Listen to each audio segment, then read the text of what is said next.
تخيل كده معايا وانت بتزور المتحف المصري الكبير، وبيبقوا فيه اتنين، واحد واقف قدام تمثال رمسيس التاني مثلا وعمال يقول ايه العظمه دي، ازاي الناس دي وصلت للمرحله دي، الناس دي ازاي كانت معديه الفلانكات كده، يا نهار ابيض، الناس دي ازاي نقشت النقوشات دي كده على الحيطان والجدران، ازاي بنوا المعابد بالمنظر ده، وازاي نحتوا في الصخر وما عندهمش معدات ولا. وفي نفس الوقت في واحد تاني بيزور وهو واقف مندهش من عظمة الخالق الذي علمهم.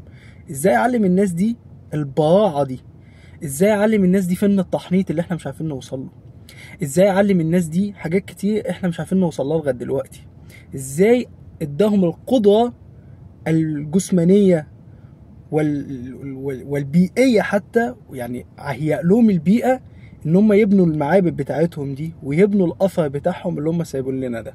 ازاي الهمهم ان هم يحطوا التحف بتاعتهم والحاجات بتاعتهم في مقابر ويحفظوها عشان تستمر، ويحفظها الله سبحانه وتعالى بحكمته عشان توصل لينا.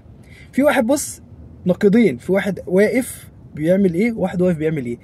اللي واقف بيفكر في عظمة الله عز وجل، وان ازاي ان الكون ده عبارة عن حضارات بتتصارع، حضارة بتيجي وحضارة بتروح وحضارة بتيجي وحضارة بتروح، ناس بتموت وناس بتصحى، ملوك حكموا الارض وماتوا، ملوك عايشين وناس لسه بتتصارع على الدنيا والدنيا بتتصارع معاهم.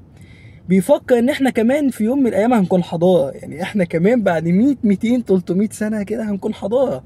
ممكن التكنولوجيا اللي احنا عايشين فيها دي كلها تندثر اصلا وتروح، والحضاره دي كلها تموت وما يبقاش ليها اصلا اي اثر على الوجود.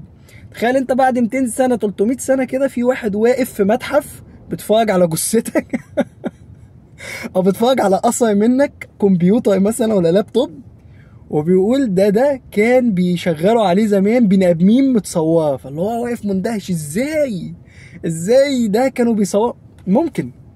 ممكن يعني في بقى حياة العلماء كتير بيقولوا ان الحضاره اللي احنا عايشين فيها ده تندثر، ممكن تندثر بسهوله جدا، وان الحضاره ان الكوكب ممكن يرجع تاني للبدائيه. فانت متخيل ان انت في يوم من الايام هتبقى زي الناس دي، واحد واقف وقفتك دي بالظبط مندهش باللي انت وصلت له. هل اللي انت وصلت له ده وصلت له بايه؟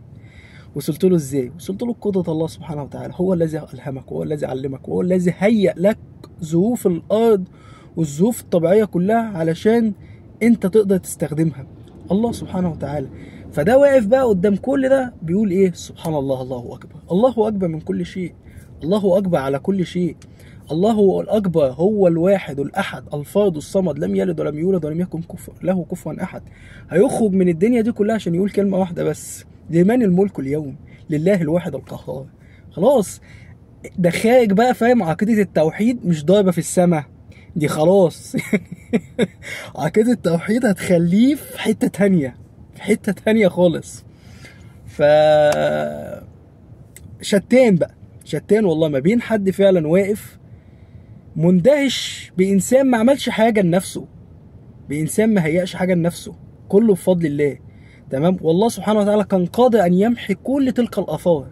7000 سنة عدت عليهم فيضانات، سيول، أنهار، عدت عليهم بلاوي، حروب، لصوص، حرامية، كان قادر الله سبحانه وتعالى بقدرته أن يمحي كل تلك الآثار، لكن أبقاها الله سبحانه وتعالى بحكمته عشان تكون عبرة وعظة ودلالة على آيات سبحانه الله تعالى في خلقه.